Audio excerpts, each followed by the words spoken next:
तो कैसे हैं आप लोग? आशा करते हैं आप लोग बढ़िया होंगे।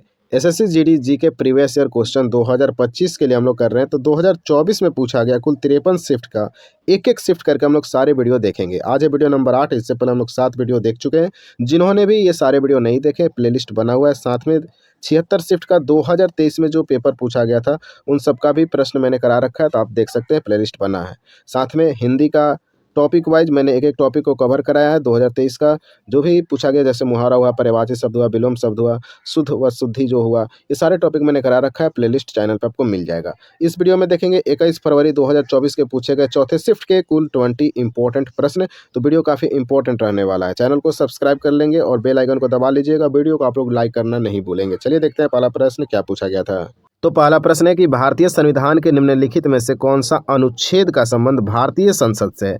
देखो मेरे भाई, 79 से लेकर 122 तक संविधान में जो अनुच्छेद है, ये भारतीय संसद से संबंधित है। तो राइट आंसर होगा ऑप्शन नंबर ए, हमारा सही उत्तर हो जाएगा। नेक्स्ट है, भारत की व्यावसायिक बैंकों के बारे में निम्नलिखित कथनों को पढ़िए। पहला कथन दिया गया, व्यावसायिक बैंक दूसरे प्रकार के संस्थान है जो द्रव्य निर्माण अर्थव्यवस्था का एक भाग है। जी, अर्थव्यवस्था का भाग है।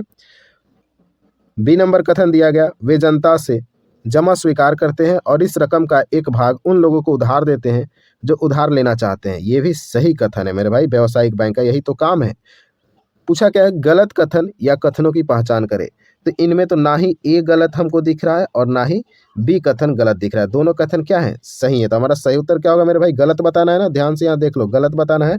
तो ना तो ए और ना ही बी इसका राइट आंसर हो जाएगा। नेक्स्ट है, भारत में कृषि उत्पादन बढ़ाने के लिए सदाबहार क्रांति शब्द किसने गढ़ा। तो एम एस स्वामीनाथन को आप भूलिएगा नहीं, ठीक है। तो सदाबहार क्रांति शब्द दिया था किसने, एम एस स्वामीनाथन, भारत में कृषि उत्पादन बढ़ाने के लिए। नेक्स्ट है, इंडियन प्रीमियर लीग जिसको आईपीएल के नाम से जानते हैं, क्रिकेट टूर्नामेंट का पहला संस्करण निम्नलिखित में से किस वर्ष आयोजित किया गया था। वेरी वेरी इंपॉर्टेंट प्रश्न और बहुत ही आसान प्रश्न। 2008 में किसने जीता था। तो आर राजस्थान रॉयल्स जीता था। कैप्टन कौन था। तो शेन वार्न थे कैप्टन, याद रखिएगा, ठीक है। नेक्स्ट है, द्रव के विसरण की दर के संबंध में निम्नलिखित में से कौन सा कथन सही है। तो द्रव के विसरण से तो बार बार पेपर में प्रश्न पूछा जाता है और आपके पेपर में भी पूछा जाएगा। तो पहला कथन दिया गया, द्रवों के विसरण की दर ठोसों की अपेक्षा अधिक होती है। बिल्कुल सही है मेरे भाई, द्रव का जो विसरण का दर होता है ठोस की अपेक्षा अधिक होता है।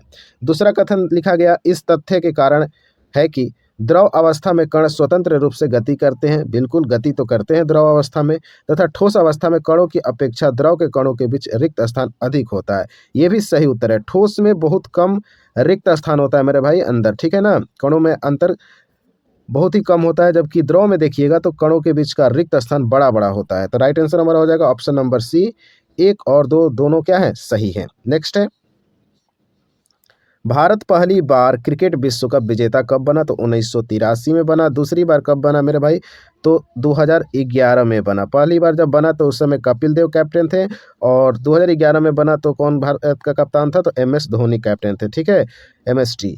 और 2007 में T20 पूछे तो भारत जीता था, उस टाइम भी कैप्टन कौन थे, MSD महेंद्र सिंह धोनी। नेक्स्ट है, निम्नलिखित में से कौन यंग बंगाल आंदोलन से जुड़ा था। 4 ऑप्शन दिख रहे हैं ना, तो हेनरी डेरोजियो जो है यंग बंगाल आंदोलन से जुड़ा हुआ व्यक्ति है, हेनरी डेरोजियो, याद रखिएगा, ठीक है। नेक्स्ट है, भारतीय संविधान का निम्नलिखित में से कौन सा अनुच्छेद मौलिक कर्तव्यों से संबंधित है। बहुत ही आसान प्रश्न। 51 का ए जो है मेरे भाई मौलिक कर्तव्य से संबंधित है। किससे संबंधित है, मौलिक कर्तव्य से। देख लो, आर्टिकल से 2 प्रश्न पूछा गया, क्रिकेट से 2 प्रश्न पूछा गया। प्रीवियस ईयर क्वेश्चन इसीलिए करा रहे हैं, आपको पता लगे कि क्या क्या पूछ रहा है आपका एसएससी जीडी में।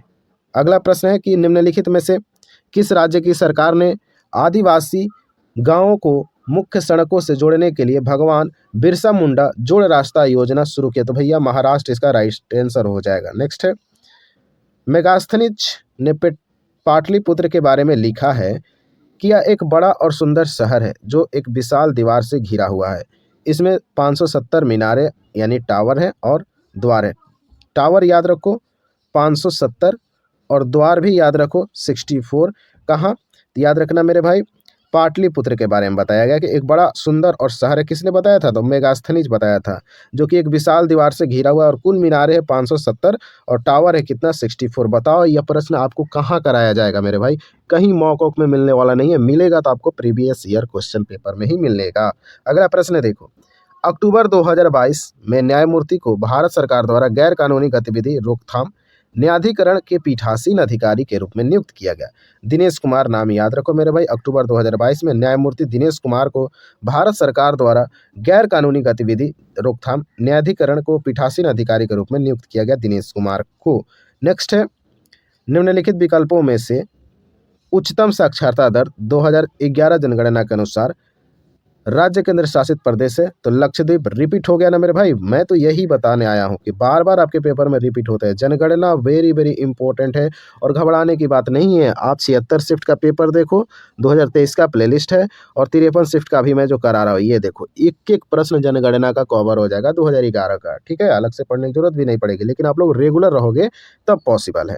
तो लक्षद्वीप आप इसका राइट आंसर कर सकते हैं। उच्चतम साक्षरता दर जो कि राज्य या केंद्र शासित प्रदेश देखा जाए 2011 की जनगणना के अनुसार तो लक्षद्वीप हो जाएगा। नेक्स्ट है, विकल्प में से बताना है मेरे भाई, इसमें केरल नहीं है, ध्यान रखो। तो राइट आंसर क्या हो जाएगा? लक्षद्वीप हो जाएगा। नेक्स्ट है, एक सामान्य फ्री स्टाइल कुश्ती मुकाबले को 3-3 मिनट की अवधियों में विभाजित किया जाता है, जिनके बीच में 30 सेकंड का ब्रेक होता है। तो राइट आंसर इसका क्या हो जाएगा? 2। एक सामान्य फ्री स्टाइल कुश्ती देखते हो? नहीं देखते हो आप लोग, सिर्फ क्रिकेट देखते हो। कुश्ती मुकाबले को 3-3 मिनट की 2 अवधि में विभाजित किया जाता है, जिनके बीच में कितना अंतर रखा जाता है? तो 30 सेकंड का अंतर रखा जाता है। नेक्स्ट है, पहले खाली स्थान दिया गया उसको भरना पड़ेगा। एक ऐसी अवस्था या स्थिति है जिसमें किसी व्यक्ति या समुदाय के पास न्यूनतम जीवन स्तर के लिए वित्तीय संसाधनों और आवश्यक वस्तुओं का अभाव होता है। तो इसका राइट आंसर होगा निर्धनता के बारे में बताया जा रहा है। कौन सी अवस्था के बारे में बताया जा रहा है? निर्धनता यानी गरीबी। तो निर्धनता एक ऐसी अवस्था या स्थिति है जिसमें किसी व्यक्ति या समुदाय के पास न्यूनतम जीवन स्तर के लिए वित्तीय संसाधन और आवश्यक वस्तुओं का अभाव होता है, कमी होता है। नेक्स्ट है, निम्नलिखित में से कौन संगीत वाद्य यंत्र कंजीरा के वादन के लिए प्रसिद्ध है? बताओ, कंजीरा के वादन के लिए कौन प्रसिद्ध है? कंजीरा। कंजीरा का भी नाम सुने हो? नहीं सुने हो तो याद रखो, पुट्टुकोट्टई दक्षिणामूर्ति पिल्लई इसका राइट आंसर होगा। नहीं सुने हो तो सुनाने के लिए ही आए हैं। तो संगीत वाद्य यंत्र का नाम है कंजीरा। इसके वादन कौन थे प्रसिद्ध? तो पुट्टुकोट्टई दक्षिणामूर्ति पिल्लई, याद रखिएगा। ठीक है, नेक्स्ट है, मई 2023 में कर्नाटक में पुलिस महानिदेशक प्रवीण सूद को अगला निदेशक नियुक्त किया गया था, केंद्रीय जांच ब्यूरो, याद रखेंगे। ठीक है, नेक्स्ट है, पूंजीवादी समाज में उत्पादित वस्तुओं को लोगों के बीच वितरित किया जाता है। खाली स्थान आपको भर के बताना है। तो सही उत्तर होगा, लोगों को क्या चाहिए इसके आधार पर नहीं बल्कि क्रय शक्ति के आधार पर दिया जाता है। तो पूंजीवादी समाज में उत्पादित वस्तुओं को लोगों के बीच लोगों को क्या चाहिए ये उसका आधार नहीं होता है, बल्कि क्रय शक्ति के आधार पर वितरित किया जाता है। पैसा का मामला आ जाता है पूंजीवादी समाज में। ठीक है, नेक्स्ट है, हॉर्नबिल पर्व निम्नलिखित में से किस राज्य में मनाया जाता है? तो नागालैंड में मनाया जाता है। बार बार प्रश्न पूछा जा रहा है हॉर्नबिल से, याद रखिएगा नागालैंड हो जाएगा। नेक्स्ट है, संरचनात्मक समायोजन नीतियों की शुरुआत के बाद 8वीं पंचवर्षीय योजना अंततः में शुरू की गई थी 1992। एक एक पंचवर्षीय कराऊंगा, एक एक जनगणना का प्रश्न करा दूंगा, क्योंकि आपके जीडी में एक एक प्रश्न पूछा गया तो मेरा भी फर्ज बनता है आपको एक एक प्रश्न आपके सामने ला कर रख दूँ। तो संरचनात्मक समायोजन नीति स्ट्रक्चरल एडजस्टमेंट पॉलिसीज की शुरुआत के बाद 8वीं पंचवर्षीय योजना अंततः 1992 में शुरू किया गया। आज का अंतिम प्रश्न है, ध्यान से पढ़ेंगे। मध्य प्रदेश में ढोल की थाप, क्या लिखा गया? मध्य प्रदेश की ढोल की थाप पर विभिन्न अवसरों पर महिलाओं द्वारा निम्नलिखित में से कौन सा नृत्य किया जाता है? तो ढोल की थाप होता है मध्य प्रदेश में, और कौन सा नृत्य किया जाता है? तो मटकी नृत्य। बार बार पेपर में देखने को मिलता है मटकी नृत्य किस राज्य से है? तो एमपी यानी मध्य प्रदेश। ये भी आपको ध्यान में रखना है, ये सारे फैक्ट आपके पेपर के लिए वेरी वेरी इंपॉर्टेंट है। अब जल्दी से बताओ मेरे भाई, किसने चैनल को सब्सक्राइब नहीं किया है? जिन्होंने चैनल को सब्सक्राइब नहीं किया चैनल को सब्सक्राइब कर लेंगे, और कमेंट बॉक्स में अपनी परेशानी भी बताते रहेंगे। टेलीग्राम से जुड़ जाइएगा मेरे भाई, ठीक है। मिलते हैं हम नेक्स्ट वीडियो में, तब तक के लिए जय हिंद।